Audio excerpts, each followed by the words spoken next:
Good morning, mademoiselles and messieurs. Mystery Man 64 at your service, and welcome to my review for Sly Cooper and the Thievius Raccoonus. As per usual, be warned of spoilers, as is customary of these reviews. This is all just my opinion, and feel free to like and subscribe. Now, let's get on to the show.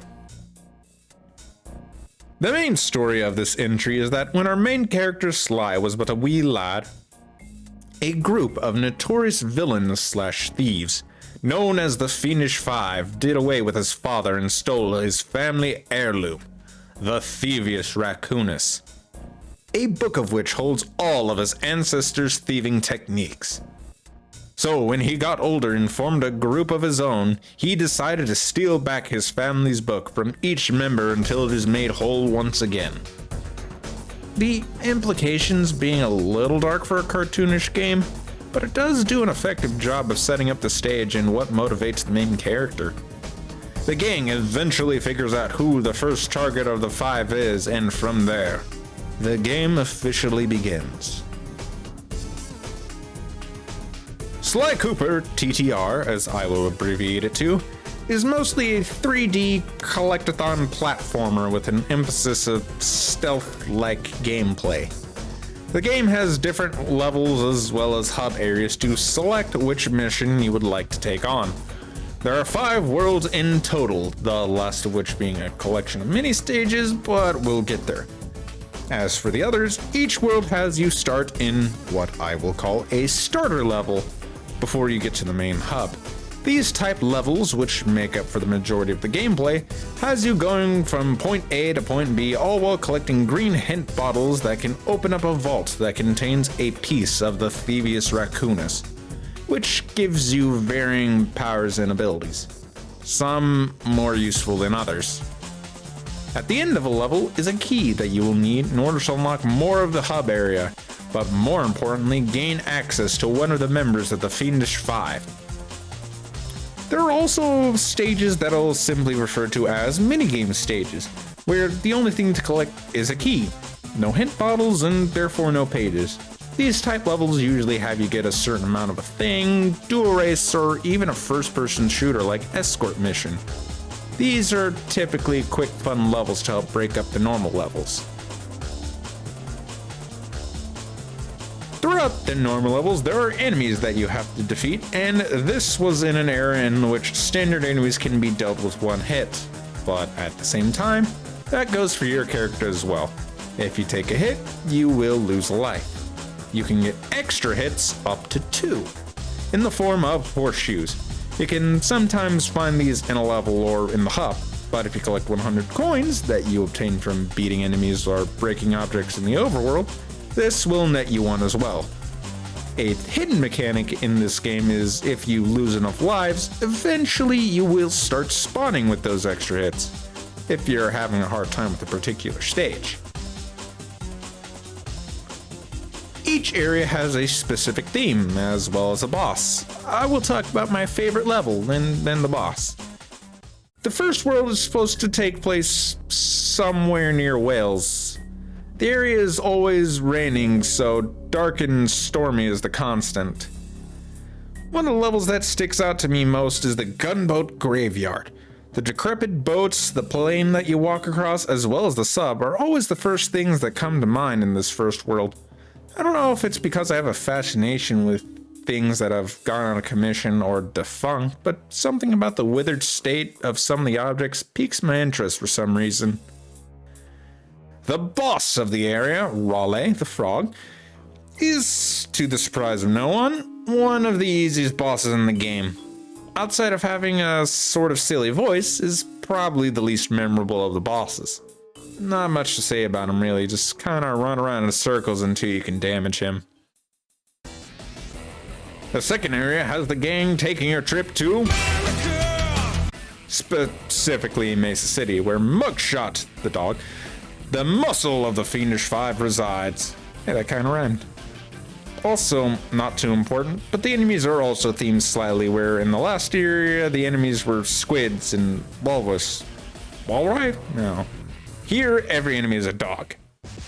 My favorite level here has got to be the Boneyard Casino level. It's a very colorful level where you're able to pull a slot to gain coins, and I love messing around with the roulette tables, trying to jump on specific panels. It's just a very fun level in my opinion. The boss here is quite a bit more memorable. Mugshot has massive arms that he uses to get around, which is a funny sight. The fight is even a bit trickier here, having to spin panels around and use the power of the sun to burn the boss. This is definitely a fight I can see some struggle with. The third area is probably my least favorite. As for outside the boss, all the levels feel kinda bland and samey to me. The setting for this world is dark jungle somewhere in Hades, so it's not too different from the first level or world. The only level that kinda sticks out is the one where you're on a gunboat shooting things through the level, which is pretty fun. The boss, Miss Ruby, is somewhat reminiscent of Parappa the Rapper to anyone that gets the reference, which is fitting as both games were for the PlayStation, where you press the face buttons as shown to avoid getting hit. However, I happen to be playing the HD collection for the PS3. And for those that don't know, there is a syncing issue where the prompts aren't on rhythm like they are supposed to be. So that is something to keep in mind. The final traditional world has you going to China in a snowy wonderland. This world just might be my favorite. The combination of snow as well as the fireworks just fill my soul with glee. So honestly, it's hard to pick a favorite here. However, there can be only one, and I think I'll give this to the Carmelita Chase level for this one. I love using the fireworks to progress in the level. That and the banter between her and Sly is kinda cute. The boss here is the Panda King, and one of the most memorable characters outside the final boss. His flame moves are really cool. Too bad the fight is a contender for use in the game, as you kinda just slowly close in on him for a quick and easy fight. He's probably one that'll stick though, and for those that know, no. The final area is actually a series of levels with no hub.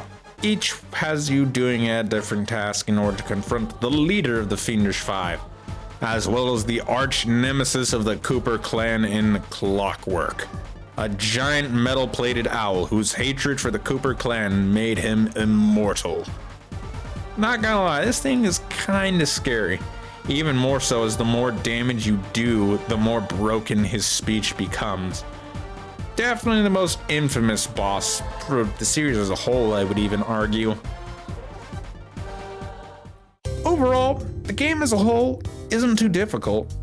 The dialogue of the characters is very good and pretty funny at some points. For me, it will now forever be Bentley saying, "Oh my god!" Such a good clip.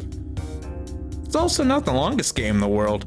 You could probably finish it in 1 or 2 sittings. And some of the level designs are very creative, and the cartoonish style is one of its biggest strengths.